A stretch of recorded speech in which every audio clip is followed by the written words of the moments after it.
وہ کہتے ہیں کہ نماز مومن کی معراج ہے، مسلمان کی نہیں، مومن کی. تو مومن کے لیے قرآن مجید فرماتا ہے، اعراب نے کہا بھی ایمان لے، اللہ تعالیٰ نے فرمایا نہیں، ان کو کہو صرف اسلام لائے. مومن تب بنو گے جب نور تمہارے دل میں اترے گا.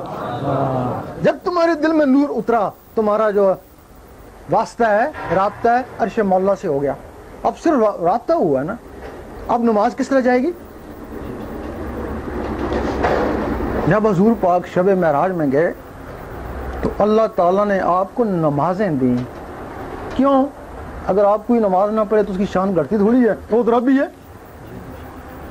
تو پھر اس نے تھکانے کے لیے کیوں دی؟ نہیں، اس نے تحفے دیے، اپنی امت کو تحفے دے دینا. وہ مجھے بھیجیں گے، میں ان کو یاد ہوں گا، وہ مجھے یاد رہیں گے. یہ ایک دوسرے کو یاد کرنے کے لیے تحفے آئے. اب وہ تحفے نیچے آ گئے. اب جب نیچے آ گئے، اب جس کے اندر وہ خون ہے، جس کے اندر وہ نور ہے، اس کے ذریعے وہ تحفے اوپر پہنچے گے نا. تو جس کے اندر نور کو نہیں تو اس کے تحفے اوپر کو نہیں جاتے. اس کے یہ تحفے آٹے میں کاروبار میں گھومتے رہتے ہیں نا. اس کو بولتے ہیں کہ نماز حقیقت. وہ نماز مومن کا معراج ہے. تو یہ تو مومن کا معراج بن گیا. آگے اس کے ولی ہوتا ہے.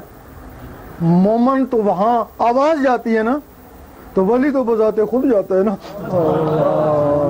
جب یہ تمہارے اندر کی روحیں بیدار ہو جائیں گی، ان میں پھر اتنی طاقت ہو جائے گی کہ پھر یہ یہاں سے نکلیں گی تو عرش مولا میں وہاں جا کے نمازیں پڑھیں گی.